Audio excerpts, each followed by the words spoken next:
C'est pas un secret si vous avez vu d'autres vidéos sur cette chaîne, j'aime bien les œuvres qui proposent de l'horreur, même quand c'est pas le cœur de leurs propos. Et des œuvres qui ont un statut un peu spécial et qui reviennent souvent autour d'Halloween, c'est les légendes urbaines, les histoires à se raconter au coin du feu.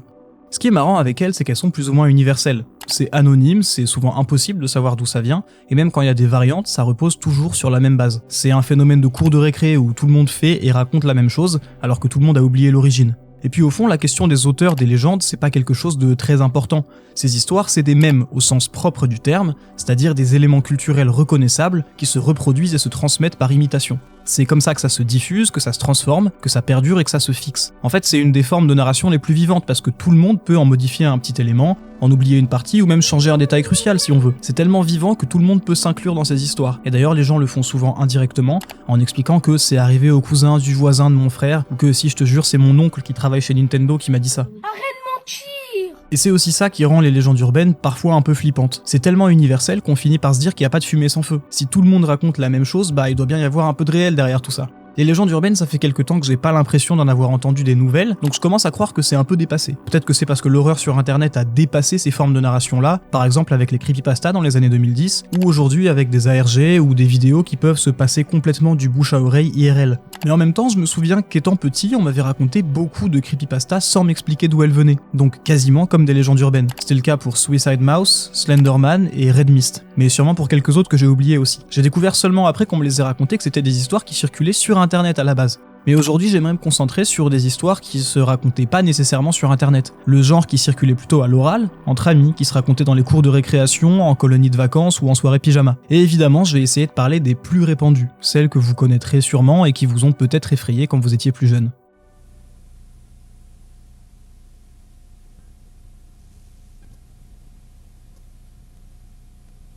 Même si j'ai aucune source pour l'affirmer, j'ai envie de dire que la Dame Blanche c'est une des légendes urbaines les plus répandues. C'est simple et efficace, et puis c'est aussi effrayant que poétique. Ce serait une autostoppeuse habillée en blanc qui attendrait la nuit au bord de certaines routes. Quand on la fait monter dans sa voiture, elle reste silencieuse jusqu'à ce qu'on s'approche d'un endroit particulier de la route qui est souvent un virage ou une côte. À ce moment-là, elle se mettrait à crier d'un seul coup, soit pour dire que c'est ici qu'elle est morte, ou soit simplement pour demander de faire attention au virage. Ensuite, elle disparaîtrait immédiatement de la voiture.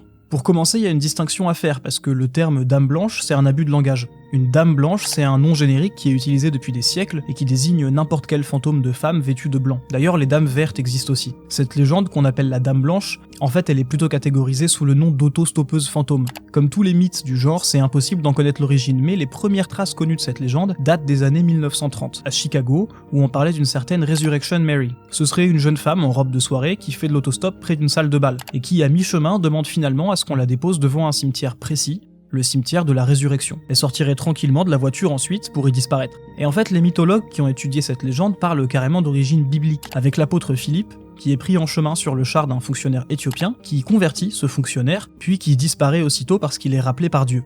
Le point commun à toutes ces variantes, c'est avant tout la disparition de l'autostoppeuse. Autostoppeuse au féminin parce que c'est quasiment jamais un homme. Et c'est marrant parce que dans la version que moi j'entendais enfant, et qu'on attribuait à une route en particulier pas loin de chez moi, la Dame Blanche elle était censée tuer. Pas directement, mais elle faisait perdre le contrôle du véhicule au conducteur avec son cri, donc la plupart mouraient dans le virage où elle était elle-même morte. Bon, il semblerait qu'en effet, dans la plupart des variantes, elle crie. Mais qu'elle ne tue pas forcément. D'ailleurs, il y a tellement de variantes locales que la page Wikipédia des autostoppeuses fantômes en mentionne plusieurs. Elle précise aussi que c'est pas du tout un phénomène français, que ça se retrouve partout dans le monde avec des variantes en tout genre, et on en voit aussi beaucoup dans tous les pays sur la page Wikipédia des autoroutes hantées. Si la légende apparaît donc vraisemblablement aux États-Unis, on a des traces en Europe à partir des années 40. Mais c'est à partir des années 60 et surtout 80 que ça se diffuse largement. Il y a deux raisons à ça. La première, elle est assez marrante, il y a des petits rigolos avec un sens de l'humour très aiguisé dans les années 70 qui s'amusaient à se déguiser en dame blanche et à traîner le long des départementales, par exemple près de la ville d'Autun. Franchement, c'est un miracle que personne ait essayé de les percuter, mais apparemment ça a beaucoup fait parler et contribué à répandre la légende, à tel point que les gendarmes recevaient beaucoup de signalements et auraient mis en place tout un protocole pour accueillir les personnes qui venaient après avoir aperçu une dame blanche. Le but c'était de les rassurer, de proposer un accompagnement psychologique basique et de ne pas les laisser penser qu'on les prenait pour des fous, même si dans les faits, la police et la gendarmerie ignoraient la plupart de ces signalements.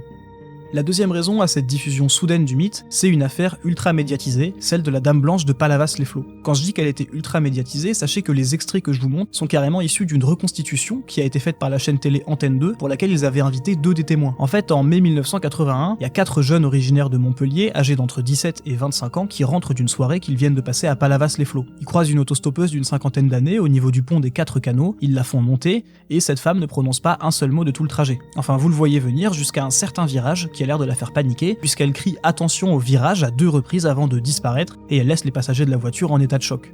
Ils décident tous de retourner en ville pour aller signaler l'incident à la gendarmerie de Montpellier, tous visiblement traumatisés, et ils y déposent même une main courante. Ce qui m'a vraiment intéressé, c'est que personne n'a eu l'air de mettre leurs paroles en doute.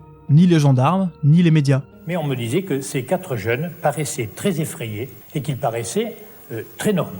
Nous les avons placés séparément dans une pièce, chacun pour être vraiment sûrs de leur audition, qui corrobore ce qu'ils avaient dit et ce qu'ils avaient déclaré le soir même aux policiers. Sans décider si ce qu'ils racontaient était vrai ou faux, tout le monde a respecté leur sincérité, la cohérence de leurs témoignages entre eux et le fait qu'ils avaient l'air sincèrement effrayés. Alors certes, ils revenaient de soirée donc la piste de l'hallucination a été étudiée, mais la gendarmerie a déterminé assez rapidement qu'ils n'étaient sous l'effet ni d'alcool ni de stupéfiants. Ce qui rend l'événement assez fou, c'est qu'ensuite beaucoup d'autres signalements ont eu lieu, d'abord dans le sud-ouest, puis dans toute la France, et ensuite une médiatisation assez impressionnante pour l'époque qui dépasse complètement les 4 témoins. Ça vous a pas paru plus étonnant que ça finalement? Bah si, mais... trouver une réponse à ça. Quelle réponse vous trouvez-vous à ça? Je sais pas, je suis pas défiant. J'ai pas de réponse.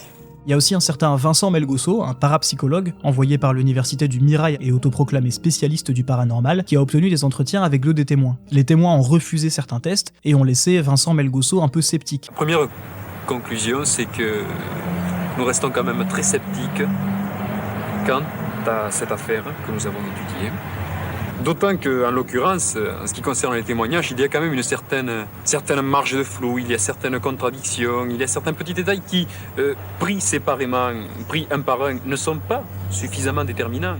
D'ailleurs, il parle même de leur réticence à participer à son étude, ce que j'expliquerai personnellement par la surmédiatisation qui a dû les effrayer, soit parce qu'ils avaient menti et qu'ils se retrouvaient dos au mur, soit parce que c'est simplement très dur moralement de devenir soudain le centre de l'attention quand on l'a pas voulu, surtout quand on risque de passer pour des fous avec une histoire paranormale. Et après, quand on a eu tous ces journalistes-là sur le dos, ça paraissait un peu...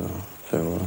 À la limite, si c'était une blague, vous étiez prisonnier de votre blague et puis vous pouviez plus revenir en arrière. Ah oui, hein. Si ça aurait été une blague, on n'aurait pas fait tout ce qu'on a fait. En tout cas, c'est bien cette médiatisation à outrance qui aurait rendu l'histoire de la Dame Blanche populaire dans toute la France à partir des années 80. Quelques semaines après l'affaire de Palavas-les-Flots, il y a même eu une arrestation de jeunes déguisés en Dame Blanche sur les lieux de l'apparition. Quand l'histoire se diffuse vers d'autres régions, c'est aussi les apparitions de Dame Blanche qui s'élargissent, en Bretagne, en Vendée, et jusqu'en Algérie et au Québec. La légende de la Dame Blanche est là quelque chose d'universel, mais je dirais qu'elle parle surtout à l'inconscient des gens qui ont grandi en campagne. L'esthétique d'une autostoppeuse fantôme, ça se prête plutôt à d'obscures routes départementales un peu paumées, de nuit avec des virages quand on rentre chez soi assez tard et qu'on s'endort déjà un peu. La même histoire sur un périph', une autoroute ou dans une rue d'une grande ville, ça marche pas du tout. Il faut de l'isolation et une certaine forme de solitude. Cela dit, je pense que comme beaucoup de rumeurs et de légendes, ça s'appuie sur des concepts qui existent déjà, des préjugés qu'on a tous au fond de nous et que ces histoires valident pour être plus crédibles. Ici déjà, le fait que l'autostop se soit souvent associé au danger. Ça peut être en tant qu'autostoppeur, ou particulièrement en tant qu'autostoppeuse, et on ne compte plus les histoires d'enlèvement, d'agression, de tueurs en série qui circulent, qu'elles soient vraies ou fausses. Mais ça peut aussi être dangereux en tant que conducteur ou passager, parce que dans ce cas-là non plus, on sait pas sur qui on tombe. Maintenant, rajoutez à ça le fait que ça se passe de nuit, sur une route de campagne, et évidemment ça devient un mythe très efficace. Bon, il me semble que j'y ai jamais vraiment cru, mais la vidéo espagnole de la Dame Blanche qui tournait dans les années 2000, elle m'avait fait très peur. Elle illustrait assez bien tout ce dont on vient de parler, filmée dans un style found footage qui marchait assez bien, même si le cri de la Dame Blanche ne fait plus si peur que ça avec le recul. Et je sais pas si c'est vraiment une question de croyance, qu'on croit ou pas aux esprits et à tout ce qui touche au paranormal, ça reste juste une histoire assez sympa, avec un côté très folklorique, limite vieille France, qui a un certain attrait parce qu'on est tous quasiment amenés à conduire de nuit un jour ou l'autre, et que c'est facile de s'identifier. Outre ceux qui se racontaient l'histoire pour rigoler, il reste un certain nombre de personnes qui ont aperçu la Dame Blanche ou qui disent l'avoir pris en stop. On peut en penser ce qu'on veut, mais on sait pas comment ni pourquoi, et l'apparition de 1981, elle reste inexpliquée. Il y a des explications scientistes qui consisteraient à accuser ces jeunes gens de mensonges. Il n'y a rien d'inexplicable, il n'y a que de l'encore inexpliqué. Mais là aussi, le scientifique n'a pas à juger les croyances.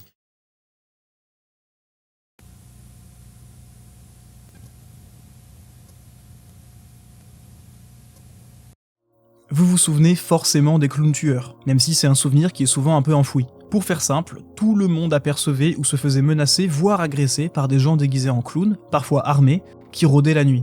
Plus qu'une légende urbaine, c'est une panique morale et médiatique qui date de 2014 et 2016. C'est revenu timidement en 2015, mais quand même un peu plus massivement en 2016, avant de disparaître complètement. C'était très associé à Halloween, parce que ça revenait toujours à partir de mi-octobre, et que ces clowns disparaissaient dès les premiers jours de novembre. C'était plus ou moins une mode sur internet qui a encouragé un certain nombre d'imitateurs. Alors pour le coup, on sait à peu près d'où ça vient. En 2014, il y avait le youtubeur américain DM Pranks qui sortait des caméras cachées où il pourchassait les passants. Il était déguisé en clown tueur, et il y avait souvent des mises en scène assez choquantes. D'ailleurs, la majorité de ces vidéos ont été supprimées ou passées en non répertoriées aujourd'hui. Des caméras cachées du même genre s'étaient répandues en Europe et étaient apparemment populaires en Italie, mais la mode pourrait aussi venir de la série de photos du clown de Wasco, en Californie, qui circulait au même moment, mais aussi des vidéos du clown de Northampton en Angleterre, qui dataient, elles, de 2013. D'autres sources disent aussi que ça viendrait d'une tentative de marketing viral pour le film d'horreur Gags, qui met en scène un clown tueur, mais j'ai eu du mal à vérifier cette info. Mais bref, en 2014, tout le monde commence à voir des clowns menaçants, et la rumeur se répand d'abord sur les réseaux puis dans les médias. Et ça a des effets concrets, parfois ridicules avec le recul, par exemple McDonald's qui décide de limiter les apparitions de leur mascotte Ronald McDonald pour éviter d'associer leur image de marque avec les clowns tueurs. Vraiment, il faut se rendre compte de l'ampleur du truc. C'était dans tous les médias, y compris au JT. Il y a vraiment eu un certain nombre d'attaques, même si j'ai pas trouvé d'infos sur un quelconque clown qui aurait vraiment tué quelqu'un. Et même si c'était le cas, le moins qu'on puisse dire, c'est que c'est resté extrêmement marginal. Il y a eu des agressions certes, mais pas tant que ça, et c'était surtout un mythe qui s'auto-entretenait sur les réseaux, avec des vidéos très putaclic autour de mise en scène « je me fais attaquer par un clown maléfique ». De vraies agressions ont eu lieu, mais dans mes recherches, il semble que les costumes de clown étaient surtout utilisés comme couverture par des gens qui avaient déjà l'intention de commettre des délits, du harcèlement ou des vols. C'était vendredi dans ce parc de Douvrin. Des adolescentes se font surprendre par un clown, une arme à la main. Le jeune homme, âgé de 19 ans, est un copain des jeunes filles. Il voulait juste faire une blague, a-t-il déclaré à la police. Alors si, comme je viens de le dire, il y a vraiment eu des agressions et un certain nombre de condamnations, pourquoi je classe ça comme une légende urbaine ? Bah parce que ça en remplit tous les critères. D'après le chercheur Jean-Bruno Renard, une légende urbaine c'est une histoire courte, mystérieuse ou surprenante, qui se répand par bouche à oreille, que ce soit dans la vraie vie ou sur internet, qui connaît un certain nombre de variantes et qui porte une morale implicite souvent conservatrice. Ici, et même si ça se base sur des cas avérés mais peu nombreux, le phénomène a surtout pris en ampleur sur internet et à cause du battage médiatique qui l'entourait. Ensuite, la plupart des faits de harcèlement ou d'agression bien réels, c'était surtout le fait d'imitateurs qui profitent de la mode pour s'amuser un peu. Lundi, un faux clown a été condamné à Béthune à 6 mois de prison avec sursis pour avoir menacé des passants.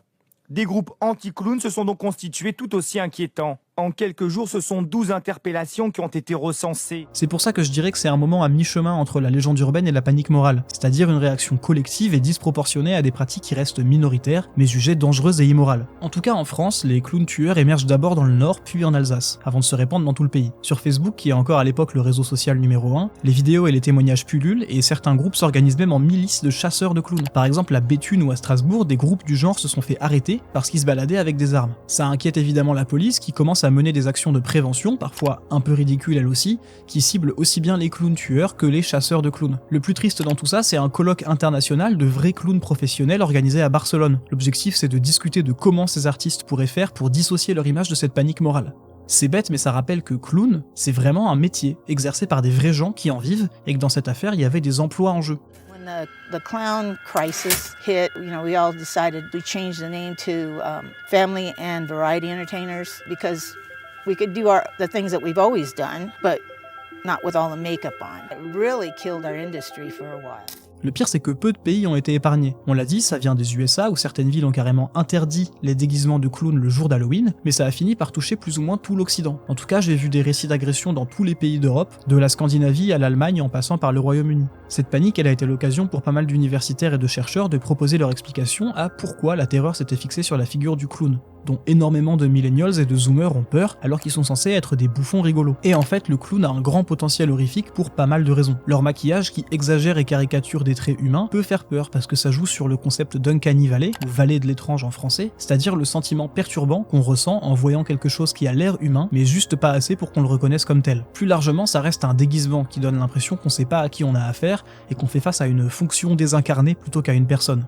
Et sans même pousser l'analyse aussi loin, les clowns c'est juste un peu badant, à cause de leur côté désuet et de leur esthétique qu'on ne trouve plus si drôle que ça de nos jours. Un personnage qui cherche à être drôle, dont c'est même la raison d'être, mais qui ne l'est plus vraiment selon les critères d'aujourd'hui, ça dégage quelque chose d'un peu étrange. Il y a aussi l'association des clowns avec certaines figures dérangeantes qui a pu jouer. Évidemment, il faut parler du tueur en série John Wayne Gacy, qui a fait 33 victimes connues, et qui donnait des représentations sous le nom de scène Pogo le clown avant de se faire arrêter. La presse l'a surnommé le clown tueur, et depuis la prison où il a attendu son exécution entre 1980 et 1994, il a réalisé plusieurs peintures assez perturbantes qui représentaient justement des clowns. Dans un genre beaucoup moins réel et choquant, mais tout aussi marquant dans la culture populaire, il y a le Joker, l'ennemi principal de Batman, qui reprend l'esthétique des clowns, mais aussi une personnalité extrêmement dérangée et violente, psychopathique, qui fait du rire associé au clown quelque chose d'extrêmement inquiétant, parce que plutôt lié à sa folie et à sa cruauté qu'à quoi que ce soit de drôle. Et enfin, il y a Pennywise, ou Gripsou en français, le clown de Ça, le roman de Stephen King, adapté en 1990 en un téléfilm, qui a traumatisé une génération entière, y compris pour ceux qui ne l'ont jamais vu. Toutes ces figures que je viens de citer, elles ont contribué à associer l'image des clowns dans l'inconscient collectif à quelque chose de sombre, de menaçant et de potentiellement violent plutôt que drôle.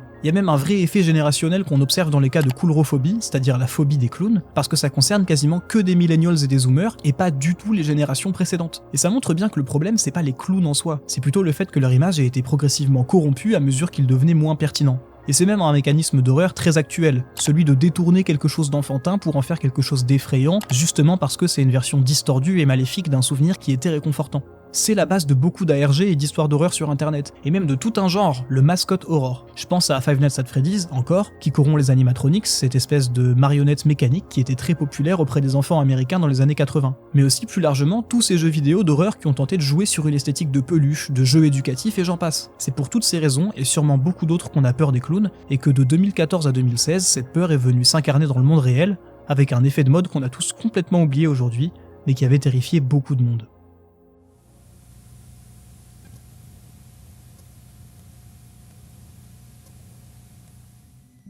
Pour finir, voilà la légende la plus générique, celle qui est à la base la plus simple et le plus de variantes aussi. Il existerait des camionnettes blanches qui rôdent souvent près des écoles et qui chercheraient à enlever des enfants. Il y a énormément de variantes. Parfois c'est pour du trafic d'organes, du trafic sexuel, parfois le kidnappeur est seul, parfois c'est tout un réseau, parfois il attire les enfants avec des bonbons, de l'argent, enfin bref ça dépend, mais la finalité est toujours la même, des enfants qui disparaîtraient. Là où cette rumeur est assez folle, c'est qu'elle revient extrêmement fréquemment. J'ai trouvé des articles sur le sujet qui datent de toutes les années possibles et imaginables, absolument partout en France. Par exemple, il y a eu un énorme emballement en 2019 avec des rumeurs d'enlèvement en Île-de-France qui ont eu des vraies conséquences. La rumeur accusait des membres de la communauté rome d'enlever des enfants, et certains d'entre eux ont été pris à partie, voire agressés. Il y a aussi eu des agressions de livreurs ou d'artisans qui n'avaient rien à voir, mais qui avaient le malheur de se déplacer en camionnette blanche. La même chose était arrivée à Marseille en 2008, et partout ailleurs à plein d'autres moments comme je l'ai déjà dit. On l'a vu avec l'exemple des Roms, mais c'est une rumeur qui sert malheureusement très souvent à cibler des minorités. Alors c'est pas toujours les Roms qui sont accusés, mais c'est souvent une ou des communautés de voyageurs. Et le problème c'est que c'est vieux comme le monde, avec notamment des accusations dès le Moyen-Âge d'enlèvement et de meurtres rituels d'enfants qui étaient lancés envers les communautés de Tziganes ou gitanes en Europe comme au Maghreb. Et quand ça ne cible pas des communautés nomades, alors la rumeur a souvent une tournure antisémite, encore une fois dès le Moyen-Âge, avec beaucoup d'accusations du genre envers les communautés juives de toute l'Europe.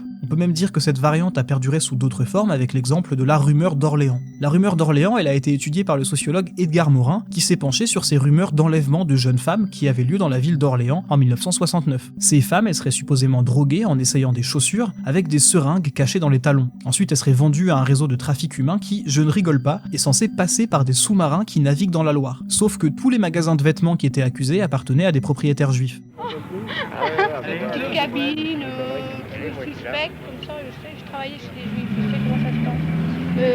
À inventer tout ce que les gens ont inventé, je crois pas. Hein. Mais est-ce que vous y avez cru Au début, oui. On y croit encore. On y croit même encore, certains commerçants. Et j'ai pas besoin de préciser que tout était faux, évidemment aucun enlèvement n'a eu lieu à cette période, c'était juste une rumeur qui allait beaucoup trop loin. Est-ce que vous avez reçu des menaces directes ? Non, mais enfin certains jeunes en passant devant le magasin ont dit donnez-nous une mitraillette, on va rentrer dans ce magasin, buter tout le monde. Est-ce que cette affaire vous a causé des préjudices ? Préjudice économique, oui, car pendant quelques jours nous avons eu la désertion du magasin, depuis c'est redevenu normal. Moral, c'est énorme. C'est-à-dire aujourd'hui en vous, par exemple, parce qu'est-ce qui que se passe ? Faut-il se considérer comme, à l'heure actuelle, comme citoyen à part entière devant la loi, ou simplement serons-nous toujours des juifs avant tout ? Donc ces rumeurs d'enlèvement et de trafic, elles prennent énormément de formes différentes. Mais la camionnette blanche, c'est la plus récente et la plus répandue. Cette camionnette, elle est supposée blanche parce que c'est la couleur la plus commune pour ces véhicules. Chaque jour, on en voit plusieurs des camionnettes blanches. Ça entretient le flou et ça permet de voir la menace potentielle partout. Mais ça fait aussi écho à des vrais tueurs en série, comme Marc Dutroux, Michel Fourniret ou les frères Jourdain, qui ont réellement enlevé leurs victimes dans des camionnettes blanches dans les années 90. Donc on suppose que cet aspect de la légende il se serait imposé à ce moment-là. Mais la spécialiste des rumeurs et de théories du complot Aurore Van de Winkel explique qu'aux États-Unis on parlait de clowns, encore, dans des camions de vendeurs de glace, qu'en Russie les supposés kidnappeurs roulaient dans une voiture Black Volga associée au KGB et aux officiels du Parti communiste, et que dans beaucoup de pays d'Afrique de l'Ouest ce seraient des voitures noires aux vitres teintées. Donc les rumeurs d'enlèvement associées à des véhicules spécifiques ça existe partout. Mais la camionnette blanche, c'est vraiment un truc de ville moyenne, très français, ou éventuellement des pays voisins, puisqu'on en trouve aussi des traces en Allemagne et au Royaume-Uni. Cette légende urbaine, elle revient tout le temps, malgré des démentis répétés à chaque fois par les médias, les mairies, la police et parfois même l'État. Le problème, c'est que ces démentis ont très peu de chances d'atteindre les personnes qui croient à ces rumeurs, celles qui les lancent, et encore plus sur les réseaux sociaux. Pourtant, à chaque fois, les explications sont très simples, du genre un artisan qui fait une pause dans sa camionnette, qui croise le regard d'un enfant qui panique et qui va en parler à ses parents. Cette légende urbaine, contrairement au clown tueur de tout à l'heure, elle ne dépasse jamais l'état de rumeur. À chaque fois qu'elle revient, il n'y a jamais ni preuve d'un enlèvement, ni même la moindre plainte ou main courante déposée aux autorités. Récemment, en avril 2025, ça a un peu évolué parce que la légende s'appuie maintenant sur des images sorties de leur contexte ou générées par IA, qui reprennent un style journalistique pour être plus crédibles. Ce qui rend cette rumeur populaire et aussi durable, c'est aussi qu'elle s'appuie sur la vulnérabilité des enfants et la volonté des parents de les protéger. C'est souvent relayé par des parents sur les réseaux, ça circule dans et autour des écoles, et ça marche d'autant plus que l'enlèvement ou le trafic d'enfants, ça apparaît comme les crimes les plus condamnables et les plus immoraux. En plus, la question du trafic et de l'abus d'enfants, c'est déjà très associé au mouvement complotiste. Le mouvement QAnon, par exemple, pense que les élites politiques mondiales sont des pédosatanistes, entre gros guillemets, qui s'en prennent tout le temps aux enfants. Ça peut créer une espèce de psychose, qui d'ailleurs a souvent un côté très conservateur, prêt à justifier tout et n'importe quoi avec le mot d'ordre protéger les enfants. Pourtant, dans les faits, les enlèvements qui sont commis par des inconnus, c'est des exceptions statistiques tellement c'est rare. L'écrasante majorité des kidnappings sont commis par des parents, ou en tout cas des proches. Mais ces récits-là, ils ne font pas peur. En fait, ils sont même tristement banals. Alors que l'idée d'un ou plusieurs fous dangereux qui peuvent s'en prendre à n'importe qui serait au mauvais endroit au mauvais moment, c'est beaucoup plus vendeur. Et c'est pour ça que cette rumeur perdure, sous une forme ou une autre, depuis aussi longtemps, qu'elle continuera sûrement à se transformer, mais qu'elle disparaîtra pas de sitôt.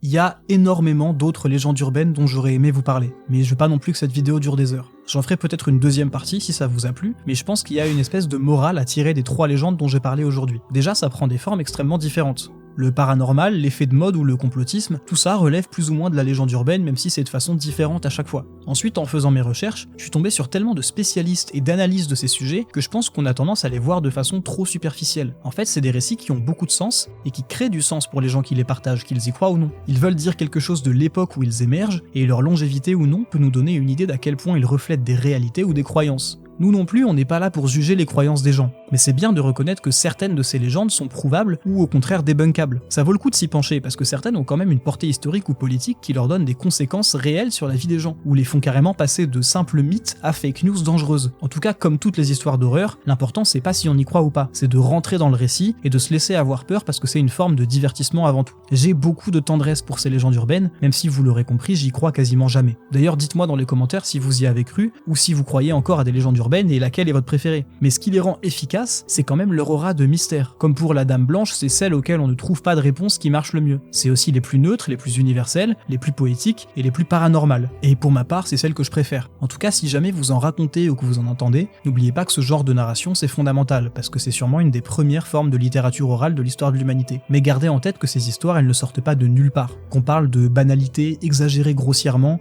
et saupoudrées de préjugés dangereux sur certaines communautés, ou bien de témoignages crédibles de 4 ados un peu perdus, au fond oui, il n'y a pas de fumée sans feu. C'est juste que ce feu, il a jamais eu besoin d'être une histoire complètement vraie. Si vous êtes encore là, je voulais vous remercier d'avoir regardé cette vidéo jusqu'ici. Je suis pas encore complètement sûr de ce format, mais j'espère que ça vous a plu. Et si c'est le cas, n'hésitez pas à liker, à vous abonner, à partager la vidéo. Ce serait un énorme soutien que vous pouvez apporter à cette chaîne, qui débute, voilà, mais qui commence pas si mal, je trouve. En tout cas, encore merci d'avoir regardé, et à la prochaine pour plus de vidéos bientôt, j'espère. Salut!